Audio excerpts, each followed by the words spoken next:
Leib, you talked about your journey from Northern England to Israel. You're getting an MBA, and then you're in rabbinical school, and then you're recruited to Des Moines, Iowa, and then you go to Arizona. Where did you gain the skills, knowledge, experience to launch a venture capital? I didn't hear the part where you got into the business world.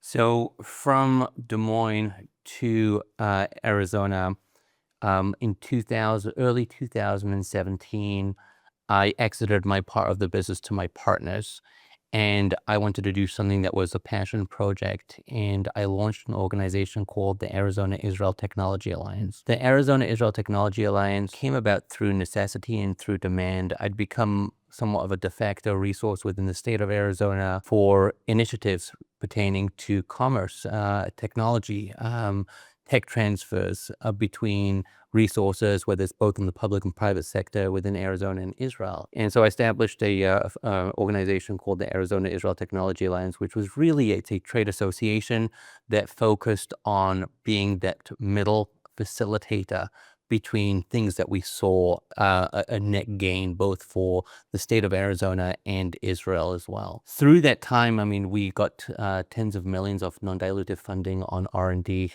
between different entities in Arizona. We did with the state of Arizona, ASU, and Ben Gurion University as it related to cybersecurity for green energy initiatives.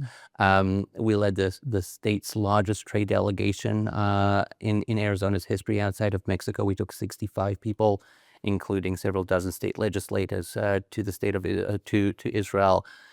We worked with the Senate to be able to get state funding to open up a trade office in Israel.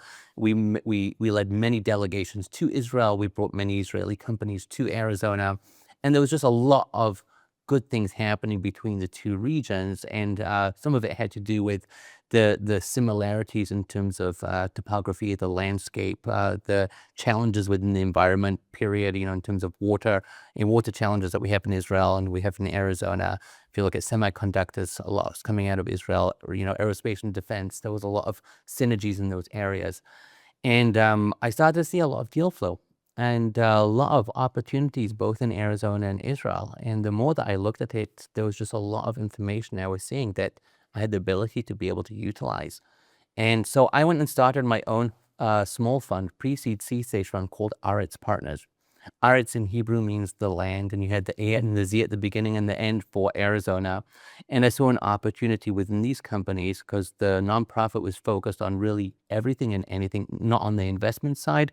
It was all had to do with just collaboration. It could be research and development. They could be grants. They could be customers, right? Customer introductions.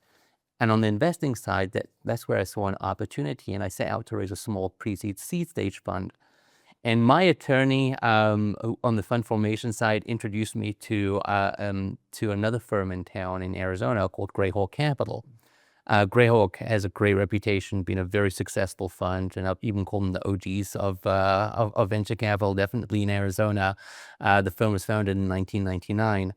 And I was introduced to my partner now, Sherman Chu, and who's the co-founder of Greyhawk Capital.